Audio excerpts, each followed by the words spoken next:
our friend from the Los Angeles Chargers. He had a terrific game in the track meet that did not go the Chargers' way. They're getting set to take on the Tennessee Titans, courtesy of FedEx, and their Air and Ground Players of the Week awards is none other than Pro Bowler out of the running back spot in Los Angeles, Austin Ekeler. How are you, sir? I am doing great. It's good to be back on the show, man. Thanks for having me. So is this the man cave, or is this the what do you have here? Is this the gamer cave? What do we have, Austin? I call it the studio, which is really just a converted room in my house that I put a table and a desk and a computer on, but then obviously have the PC in the back. Okay. Which that one needs to be fixed. And then I have this A. It's like the AE, just some initials with some lights and then a jersey. So, and very nice. My girl, there's some food. Don't look at my breakfast. Okay, sorry. I don't show that side of the room, but all right. Well, look at you. Yeah. I like it in the chair. The chair is that's for gaming? Is that for gaming? Is that the chair for gaming? It is a comfortable chair. It's got a gaming vibe to it, but I don't do much gaming anymore. When you get older, as you probably know, the things that used to be enjoyable for you, it's just not the same as it used to be, Well, normally it's having children to beat it out of you, but I don't think that's what you don't have kids, right, Austin? Pretty much. No kids yet. Yeah. Okay. So you're all grown up. So you're saying you've matured from gaming? Is that what it is? I have matured from game. It's not that I don't game anymore, but it's just that I don't game like I used to. Okay. There's more to life. There's more to life. Okay. Yes. I like it. How are you feeling? Are you doing all right after week one, Austin? Disappointed, obviously, as far as losing the game. I thought, man, it would have been really special for us to go out there and have a staple. Like, we have a minute and 15 seconds left on the clock, one timeout. We're down by 2 to go and get us in field goal range with 0 time and kick a game winner. I think that would have really, put us in a spot where it's like, perfect. But for us, I think we're in a good spot as far as our team. Obviously, offensive shows some, promise of scoring points, which is what we need to do, right? That's good. I think bringing in Kellen Moore and seeing kind of how that's been going. It's only been 1 week, but that's what we're trying to do every week is score 30-something points. But just as our team, each week's different. So we'll see how it goes. Obviously, defense, come on, Tyreek Hill is 1 of 1, and he had his day the other day, and so I'm not thinking we're going to be playing Tyreek Hill every week, but we all got to get better, and that's kind of the how it goes. The mindset of an athlete is week to week, try to continue. And better, what does better mean? I just had this conversation. Better means winning. Like we got to find a way to win. That's what we get judged on here in the NFL: winning and losing. So got to find a way. Well, you just said a lot there. I want to take a couple of points from your opening soliloquy right there in response to my question. No, please. It's not. No, that's. I hear you. So first things first is it sure seemed to me, Austin, that the game plan for Kellen Moore was quite run reliant. Austin, what's up with that? Is that an indication here or what? Yeah, I think around our locker room, and if you've heard any of our locker interviews about the run game or anything like that, and it's been like this number 30, number 30, and they're not talking about me, they're talking about our ranking in our stats last year of rushing. We were the 30th team in rushing last year, and it was an emphasis this preseason that we got to be able to run the ball, we got to be multi-dimensional, and so that was the emphasis in preseason. We had 2 games with like over 250 yards rushing and one with 150 or something like that. So that was the emphasis. And it was, you've heard Kellen talk about this downhill running style, moving bodies, gap scheme, some zone scheme in there as well. And running backs find a gap and flip and burst and hit it. And it's exactly what you saw play out. We saw it play out in the preseason. We finally brought it into week 1. And when we can do that, we know what Justin can do. And I think that's been a new dimension that we're trying to add to this team as well, as making sure that we can, if we have to, rely on the run game as well as Justin's arm. So I'm excited. I think there's a lot to be excited about our offense, and we just got to make sure we stay consistent. Well, because I had Daniel Jeremiah, who calls your games on the radio, my colleague from NFL Network, basically say Vic Fangio was playing what he said, the safeties in the parking lot is basically what he said, and that they never really came down to try and stop you, so you kept running? Or is this what we're going to see? We're going to see Herbert throw it about 30 times, and then you guys run it about 40 times. Is that going to be the split, do you think? We got a lot of really smart coaches, and when it comes down to, you're playing the defense, what do they play? If the Dolphins are going to stay in cover 8 the entire game with 2 safeties, like you said, Coach State likes to say in Jupiter, you're out here in Jupiter, like you're not even in this plant, you're not even in the world, then guess what? We got to be able to run the dang ball. And exactly, running backs, tight ends, we got to come alive, right? This underneath game is going to come alive because they're trying to put a roof over you. It's similar to what we do as a defense. And so we've been preparing against that type of defense for, all of training camp. And that was the chemistry for that game was, hey, if we're going to have success, it's going to be in the run game. We ran for 250 yards. However, it just turned into a track meet because their guy also popped off and it seemed like their plan was get it to Tyreek and Waddle. And, those guys, they outdid us that day. They were one possession better than us on Sunday.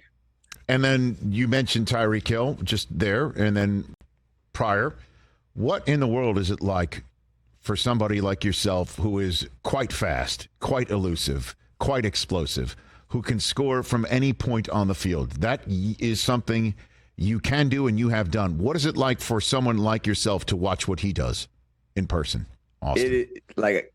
I have much respect for that because it is very rare. And I think we all know that Tyreek Hill is a very rare breed. He is one of one, and there's a reason he's compensated the way he is because there's not a lot of Tyreek Hill type of people like around. You could kind of compare and do these comparisons, but it doesn't come close. It does not come close. This man takes explosive to a new level. His explosiveness is in a realm of its own. And, you can try to double team him. That's great. He's just so fast. And guess what? He's also very decisive with his cuts. He's going to beat one and then he's going to get open on the second guy. And you don't have enough people to guard him. So you got to hope you can maintain him. And we weren't able to on Sunday and we saw what happened.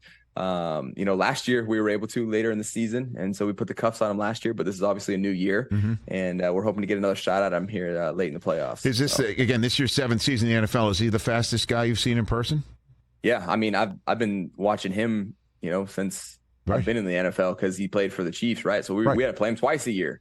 Him and Kelsey flipping, gosh. Like when we play the Chiefs, the Chiefs game, I'm just like, it's like a rival. Yeah. It was a division rival, but us and the Chiefs, man, those some great battles that we've had. He's definitely one of the most impressive football players that I've seen. Well, I couldn't help but notice, Austin Ekeler, when I mentioned your ability to score from anywhere on the field and your speed and your elusiveness and your value, and you referred to Tyreek Hill and you mentioned the word compensated. That's why he's compensated that way. Was that purposeful to use that word, Austin? It wasn't actually. Oh, okay. So it just slipped out. I used it in a general sense. Okay. If you want to talk, I know where you're getting at. Here's the thing: if you are an impact player on your team, yes, or can be an impact player on any team, then first of all, I think you should have a fair shot to get an open market contract and not be subject to a franchise tag, lock you in for 1 year. You don't get to negotiate anything. Maybe it's a good deal for you. Maybe it's not. Regardless, you don't get to negotiate it. Here it is. And you get all the risk. Sure, it's guaranteed, but you have all the risk. You don't have anything after that. If you go out there and tear your Achilles and you don't have any years after that, then and then on the flip side, if you do amazing and you set records and have a record-breaking year, they can franchise you again. So that in itself is what I don't agree with. But if you are able to contribute at a high level and sustain that, then I feel like you should be compensated for that and not generalized as your position in the generalness of your position. Like, oh, you play running back. And so this is generally what running backs do. But it's like saying Tyreek Hill is just a receiver. And so he's just a receiver. It's like, no, he's a receiver, but the impact that he makes when he's on the field is winning and losing. That's the difference between winning and losing in some of these games. Yes. And that there's more value that should be put on that. Well, I'm not trying to stir anything up, although I just did ask that question. But I'll be honest with you. I was watching this game, and I'm not just watching it because I thought it was one of the most fascinating matchups of the game.